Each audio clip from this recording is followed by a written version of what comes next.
Okay, we all know that I am not the sharpest knife in the drawer, and that's why I live by the precept, KISS. Keep it simple, stupid. So let's start with the basics. You guys know what I think about the Democrats and Republicans. It's just two wings of the same bird of prey. They both want control over people.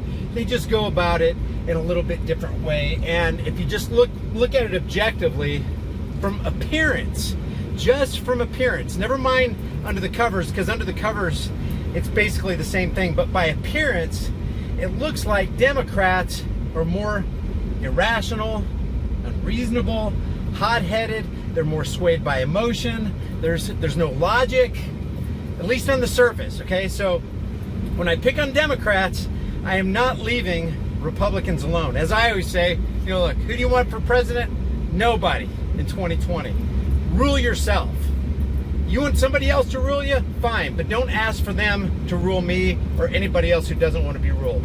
But let me keep it simple for Democrats, okay? Now, maybe you guys did or didn't see my last video. If you didn't, you should, about Marianne take another hit of acid. Williamson.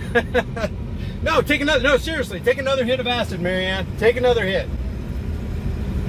She's completely out to lunch, but in that video, she has a bunch of black people stand up and then a bunch of white people stand up. And then she asks all the white people to gather around all the black people and put their hands on them and start praying and apologize for the slavery. Apologize for all the atrocities done to them by white slave masters. Let me ask you a real quick question. What would you think of me if I petitioned in my town to erect a statue to a man named Anthony Johnson? Anthony Johnson, great American patriot. Anthony Johnson, black man. Anthony Johnson, America.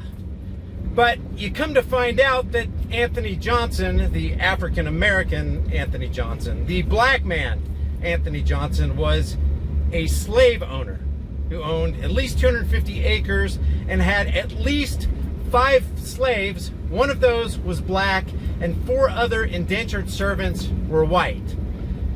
So I'm exalting a black man, but he was a slave owner. So people like to condemn Thomas Jefferson and other founding fathers for being slave owners and being racist and talking about how the roots of our country is steeped in racism. But then they kind of back off when they go, oh my gosh. And then when you find out Anthony Johnson was a black man and he owned slaves, that kind of puts reparations in a whole different light, doesn't it? So if we, the white people, owe reparations to the black people, what about the black people who own slaves, including white slaves? So are we, the white people, supposed to ask for reparations now? As a matter of fact, if you look at the transatlantic slave trade, historians do not even disagree on this. Almost 90% of all the Africans sold to the Europeans were sold by other Africans. Let that sink in. So who do we owe reparations to? Do we owe reparations? Should we apologize for something we ourselves had no part in and would have no part in? Now let me ask you another question, Democrats. If you're so concerned about making slaves, descendants of former slaves, whole, then why are you for slavery today? If you're truly against slavery, because what is slavery? Slavery is treating another person as personal property. In other words, oh, I have every right to your time and the product of your laboring energies. If I claim the right over someone else's personhood to the point where I claim as mine your time and the product of your laboring energies, then you're my slave. So if Democrats have a problem with slaves, and if Republicans have a problem with slaves and slavery, then why aren't we eradicating the IRS? Because they make a higher claim over our lives and property than us against our will. They're monopolizing force. They're utilizing threats of violence to throw your ass into a cage if you don't give them a portion of the product of your time and laboring energies. Look at your Social Security number. That's your slave number. You are a slave. These Republicans and Democrats aren't concerned about slavery. See, slavery still exists. As a matter of fact, it's more widespread today than it ever was. It's just taken a different form. You think you're free, but you're not free. You're truly a slave. And nobody can be more in bondage than those who think they're free, but they truly aren't. And you have to let this sink in. Question number 2 for Democrats. If you're so concerned about slavery and racism, then why are you a part of the Democratic Party, which is the home of the KKK? How could you ever be involved in the DNC or the Democrat Party knowing that their roots are steeped in the Ku Klux Klan? That's number 2. Number 3, if you're so against slavery and you're so for black people and you're so against racism, why are you for Planned Parenthood? Margaret Sanger said, "We do not want word to go out that we want to exterminate the Negro population." That was written in a letter on December 10th, 1939. Look it up. Look it up, guys. This is the reality of the Democrat Party. And you who are Democrats and say that you're against slavery and you say you're against racism, you're a member of the party who is more for racism and more for slavery than any party that I can think of on the planet. So you guys are utter hypocrites. Marianne Williamson, you're a hypocrite. Bernie Sanders, you're a hypocrite. Elizabeth Warren, Kamala Harris, whose descendants were slave owners. Give me a break. So who does she owe reparations to? So I like to keep it simple, guys. Look, statism is a cancer.